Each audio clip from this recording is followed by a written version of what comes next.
Iran ने दमिश्क में ईरानी काउंसिल खाने पर हमले का जवाब दे दिया। ईरान के इसराइल पर ड्रोन और क्रूज मिसाइलों से हमले, 50% अहदाफ को निशाना बनाने का दावा। इसराइल के मुख्तलिफ इलाकों में सायरन बज उठे। इसराइल का कई ईरानी ड्रोन्स और मिसाइल्स को तबाह करने का दावा। इसराइली मीडिया के मुताबिक ईरान ने 300 से ज्यादा ड्रोन्स और मिसाइल दागे। ईरानी हमलों में एक लड़की जख्मी और एक फौजी तंसीब को मामूली नुकसान पहुंचा है। अमरीकी सिक्योरिटी जराये का उर्दन की सरहद पर मुतादिद ईरानी ड्रोन्स को तबाह करने का दावा।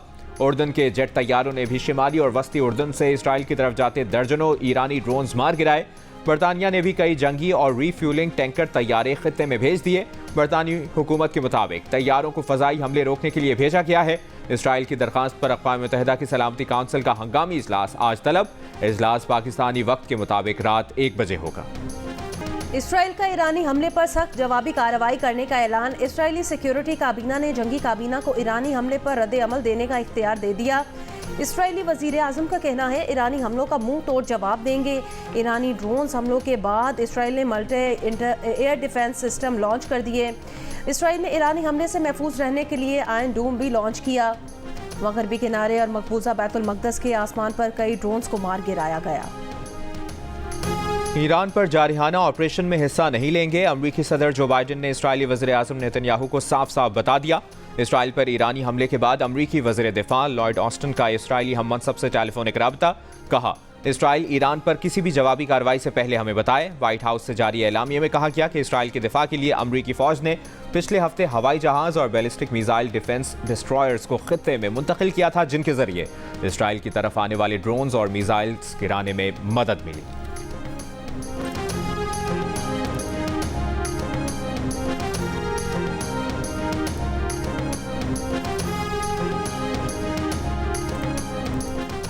अगर इसराइली हुकूमत ने कोई और गलती की तो ईरान का रद्द-ए-अमल मजीद सख्त होगा। अक़वाम मुत्तहिदा में ईरानी मिशन का बयान। कहा, यह तनाज़ा ईरान और इसराइल के दरमियान है, अमरीका को दूर रहना चाहिए। ईरान की इसराइल के खिलाफ फौजी कार्रवाई दमिश्क में ईरानी काउंसिल खाने पर इसराइल की जारियत का जवाब है। इस जवाब के बाद मामले को खत्म समझा जा सकता है। ईरानी वज़ारत ख़ारजा ने अपने बयान में कहा कि ईरान किसी भी फौजी जारियत के खिलाफ अपने जायज़ मफादात के तहफ़्फ़ुज़ के लिए मज़ीद दिफाई इक़दाम करने से दरेक नहीं करेगा। अक़वाम मुत्तहिदा में ईरानी सफ़ीर ने वार्निंग देते हुए कहा कि इसराइल ने मज़ीद कोई जारियत की तो दूसरा जवाब पहले से ज़्यादा सख्त और फैसला कुन होगा। ईरान ने उर्दन को खबरदार करते हुए कहा कि इसराइल की हिमायत करने वालों के खिलाफ भी कार्रवाई करेंगे। ईरानी पासदारान इनकलाब का अमरीका को इसराइल की हिमायत न करने का मशवरा। ईरान के हमले के बाद इसराइली लड़ाका तैयारों का गजा से इनखला। गजा जंग के बाद ये पहला मौका है कि इसराइली लड़ाका तैयारे गजा में मौजूद नहीं हैं।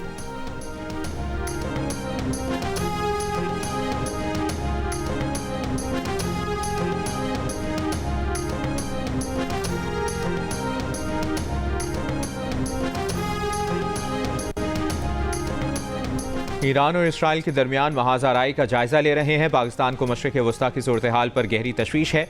तर्जुमान पाकिस्तानी दफ्तर ख़ारजा का रद्द अमल। ताज़ा वाक़यात को सिफारतकारी की नाकामी करार देते हुए कहा, पाकिस्तान ने खित्ते में दुश्मनी रोकने और गजा में जंगबंदी का मुतालबा किया था। हम कई माह से बैनुल अक़वामी कोशिशों की ज़रूरत पर जोर दे रहे हैं। ये वाक़यात संगीन असरात रखते हैं। यहाँ भी अक़वाम मुत्तहिदा की सलामती काउंसिल बैनुल अक़वामी अमन व सलामती कायम रखने में नाकाम हुई।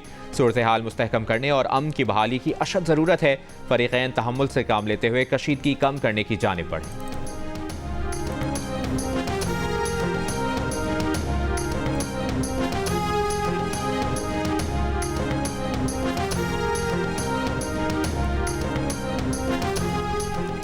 हमास ने ईरान के इसराइल पर हमले को उसका फितरी हक करार दे दिया। कहा, ईरान का हमला दमिश्क में काउंसिल खाने को निशाना बनाने के जुर्म का मुनासिब जवाब है।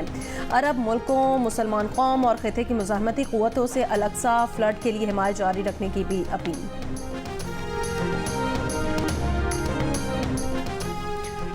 अमरीका, फ्रांस, बरतानिया, कनाडा और जापान की इसराइल पर ईरानी हमले की मसम्मत। कनाडा के वज़ीर आज़म जस्टिन ट्रूडो ने कहा कि ईरान की ताज़ा कार्रवाई खित्ते को गैर मुस्तहकम करेगी। जापानी वज़ीर ख़ारजा ने कहा कि ईरान का हमला मशरिक़ वस्ता में कशीदगी बढ़ाएगा। अक़वाम मुत्तहिदा के सेक्रेटरी जनरल एंटोनियो गुतेरेस की इसराइल पर ईरानी हमले की मसम्मत। फ़रीक़ैन से फ़ौरी जंगबंदी की अपील। कहा, किसी भी ऐसी कार्रवाई से गुरेज किया जाए जिससे बड़े फ़ौजी तसादुम का खदशा हो।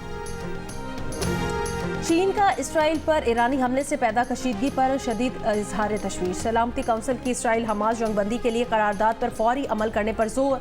गजा तनाज़े को मौजूदा सूरत हाल की वजह करार दे दिया। फ़रीक़ैन से तहम्मुल का मुज़ाहरा करने पर जोर। सऊदी अरब का खित्ते में फौजी कशीदगी बढ़ने पर गहरी तशवीश का इजहार। सऊदी अरब की तमाम फरीकैन को इंतहाई हद तक तहम्मुल का मुजाहरा करने की अपील। कहा फरीकैन खित्ते और इसके लोगों को जंगों के खतरात से बचाने की कोशिश करें। मिस्र का भी खित्ते और अवाम को अदम इस्तेकाम कशीदगी से बचाने के लिए फरीकैन से तहम्मुल का मुजाहरा करने पर जोर। किसी के मफाद में इस वक्त नहीं है कि ये जंग बढ़ जाए, ना अमेरिका के मफाद में है ना ईरान के मफाद में है, लेकिन इजराइल जरूर चाहेगा कि वो कोई इस किस्म का एक्शन ले जिससे कि ईरान फिर मजबूर हो जाए रिटेलिएट करने के लिए।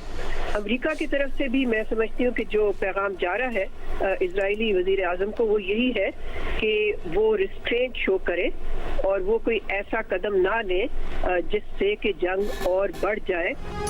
ये ईरान और इसराइल की पहली बार बराह रास्त महाजार आई है। जंग फैली तो पाकिस्तान समेत खित्ते पर भी अदम इस्तेहकाम के असरात होंगे। पाकिस्तान समेत मुस्लिम ममालिक का मुतफ़िक़ा जवाब आना चाहिए। अक़वाम मुत्तहिदा में पाकिस्तान की साबिक़ मंदूब मलिहा लोधी की जियो न्यूज़ से गुफ्तगू। कहा ईरानी सफारतखाने पर इसराइली हमला आलमी क़वानीन की खिलाफ वर्जी थी। ईरान पर अंदरून और बैरून मुल्क से बहुत दबाव था। खित्ते में जंग बढ़ना इसराइल के सिवा किसी के मफाद में नहीं।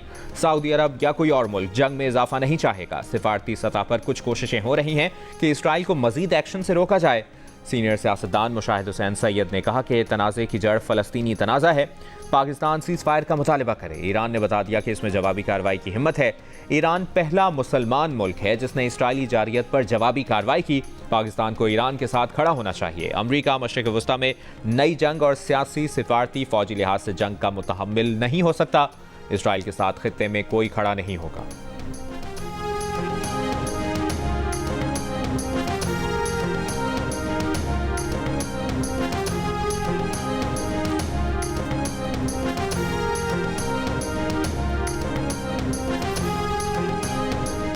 ईरान पहला मुसलमान मुल्क है 50 सालों में।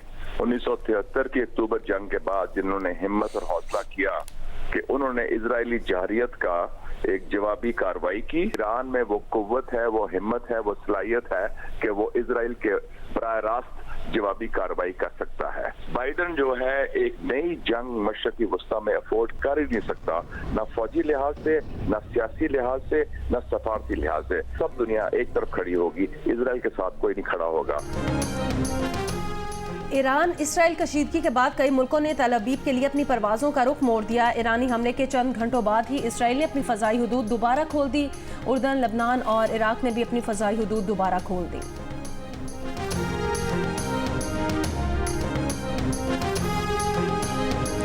ईरान के इसराइल पर हमलों के बाद इसराइली दारुल हुकूमत तल अवीव में अफरा तफरी। ईरान और हमास के ज़राए ने वीडियोज़ जारी कर दी। ईरान के इसराइल पर हमले पर ईरान और लबनान में जश्न। अवाम ईरानी परचम थामे सड़कों पर निकल आए।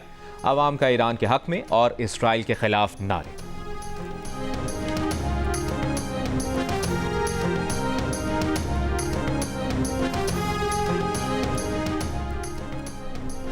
अगर मैं अमेरिका का सदर होता तो इसराइल पर ईरान कभी हमला न करता। साबिक अमरीकी सदर डोनाल्ड ट्रंप का दावा। रियासत पेंसिल्वेनिया में जलसे से खिताब में कहा इसराइल पर हमला इसलिए हुआ क्योंकि मौजूदा हुकूमत ने बड़ी कमजोरी का मुजाहरा किया।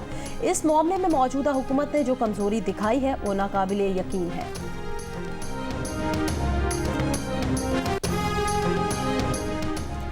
सिंध, आज़ाद कश्मीर, गिलगित बल्तिस्तान, बलूचिस्तान और पंजाब समेत मुल्क भर में कहीं हल्की कहीं तेज़ बारिश का सिलसिला जारी। सिंध में शिकारपुर के गांव मिस्री वाह में आसमानी बिजली गिरने से एक शख्स जाँ बहक। गवादर, पसनी, जीवनी और सरबंदन में बारिश से नदी नालों में तुग़यानी। बरसाती पानी घरों और दुकानों में दाखिल।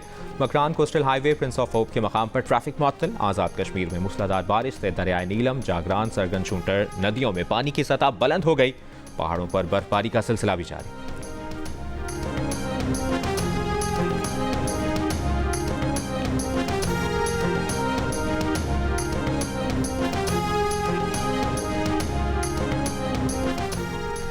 कराची के मुख्तलिफ इलाकों में बारिश और बादलों की घन गरज। आई चुंदरीगर रोड, सदर, सोल्जर बाजार, क्लिफ्टन और अतराफ के इलाकों में बारिश।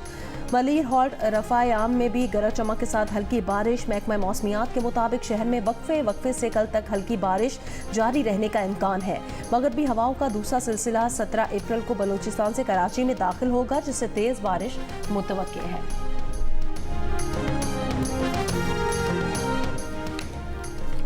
कोटरी में रात गए तेज हवाओं के साथ आंधी के बायस बिजली का निजाम दरहम बरहम हो गया। कोटरी साइट के इलाके में 11,000 केवी लाइन के 3 पोल गिरने से कोटरी ग्रिड स्टेशन के साथ मुंसलिक फीडर ट्रिप कर गए।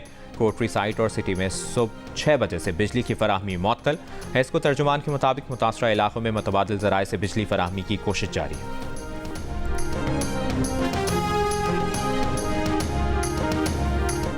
IMF से नए कर्ज प्रोग्राम पर मुज़ाकरात के लिए वज़ीर ख़जाना मोहम्मद औरंगज़ेब वफ़द समेत आज अमरीका रवाना होंगे।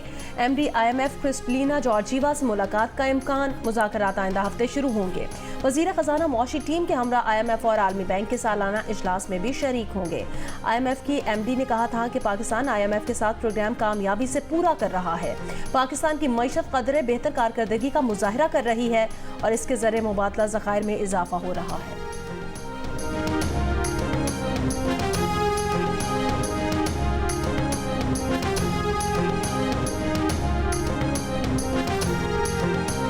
FBR ने कम टैक्स देने वाले लाहौर के ताजरों और सनतकारों के खिलाफ कार्रवाई की तैयारी कर ली। चंद रोज में टैक्स ना देने वाले ताजरों और सनतकारों को हतमी नोटिस मिल जाएंगे। FBR के मुताबिक ताजरों का रहन सहन, शाहाना अखराजात उनके टैक्स डेटा से मुताबिकत नहीं रखता। उनका टैक्स चंद हज़ार जबकि सालाना आमदन करोड़ों में है। ताजरों का 10 साल का डेटा इकट्ठा किया गया है। दूसरे मरहले में पंजाब भर की मार्केटों और बाजारों के ताजरों को शामिल किया जाएगा।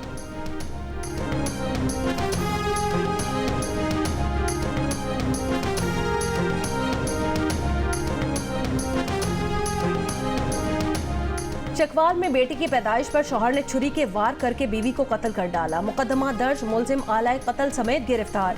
मकतूला के वालिद ने बताया बेटी की 1 साल पहले शादी और 1.5 माह पहले बेटी पैदा हुई थी। बेटी की पैदाइश पर दामाद नाराज था, मुतादिद बार समझाया। कत्ल से पहले रात को बेटी का फोन आया कि खावंद कत्ल की धमकियां दे रहा है।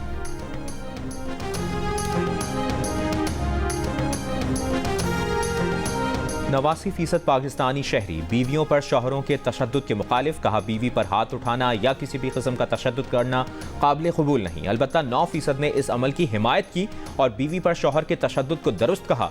गैलप पाकिस्तान ने नया सर्वे जारी कर दिया। सर्वे में 1% अफराद ने शौहर के बीवी पर तशद्दुद के मामले पर दरमियाना मौक़िफ़ इख्तियार किया और ना खुलकर हिमायत की ना ही मुखालिफत की।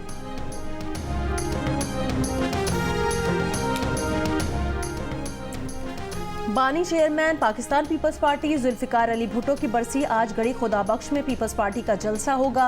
कारकुनों की आमद जारी, सिक्योरिटी के सख्त इंतजामात, एहलकारों में खवातीन, सादा लिबास और ट्रैफिक एहलकार शामिल। मरकजी जलसा गड़ी खुदाबख्श में शाम 6 बजे होगा। बिलावल भुट्टो जरदारी और दीगर कायदीन खिताब भी करेंगे। कौमी असम्बली में कायद हिज़्ब इख्तिलाफ उमर अयूब का कहना है कि शरीफ खानदान कैदी नंबर 804 से खौफजदा है। PTI ने आवाम को शऊर दिया, आने वाला दौर PTI का है, ये हुकूमतें ख़त्म हो जाएंगी। कोयटा में मीडिया से गुफ्तगू करते हुए उमर अयूब का कहना था कि उनकी जमात आइन और कानून की बालादस्ती चाहती है। ये पुराना पाकिस्तान नहीं, लोग बेदार हो चुके हैं। पशीन और चमन जलसों में PTI के कारकुनों को झंडे लहराने नहीं दिए गए, कारकुनों को ज़दोकोब किया गया।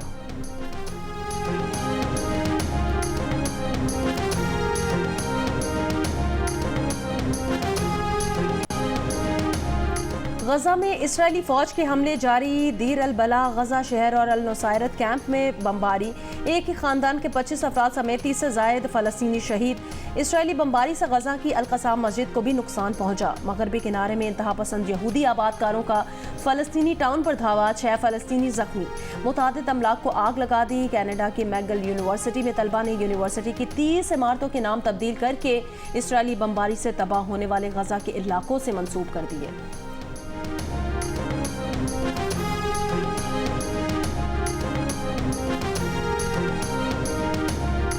लंदन में फ़लस्तीनियों के हक़ में हज़ारों अफराद सड़कों पर निकल आए। पार्लियामेंट के सामने एहतजाज के दौरान मुजाहिरीन का बरतानिया से इसराइल को असलहे की फराहमी रोकने का मुतालबा।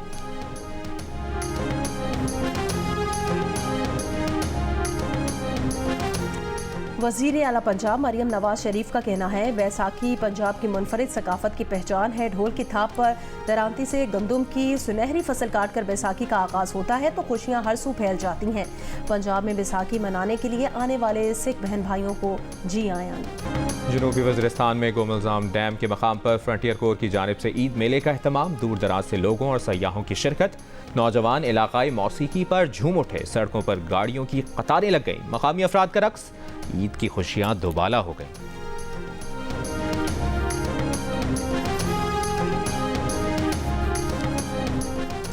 पाकिस्तान के खिलाफ 5 T20 सीरीज खेलने न्यूजीलैंड क्रिकेट टीम पाकिस्तान पहुंच गई। मेहमान टीम आज और कल आराम करेगी। कीवी टीम मंगल और बुध को ट्रेनिंग करेगी। 18, 20 और 21 अप्रैल को रावलपिंडी में 3 T20 मैचेस खेलेगी। 2 मैचेस 25 और 27 अप्रैल को लाहौर में होंगे। और इंग्लिश प्रीमियर लीग में ट्रॉफी की जंग मजीद दिलचस्प हो गई। मैनचेस्टर सिटी एक बार फिर टॉप पोजीशन पर पहुंच गई। दिफाई चैंपियन ने लूटन टाउन को 1 के मुकाबले में 5 गोल से शिकस्त दे दी। मैनचेस्टर सिटी 73 पॉइंट्स के साथ पहले नंबर पर है। आर्सेनल और लिवरपूल 71 पॉइंट्स के साथ दूसरे और तीसरे नंबर पर है।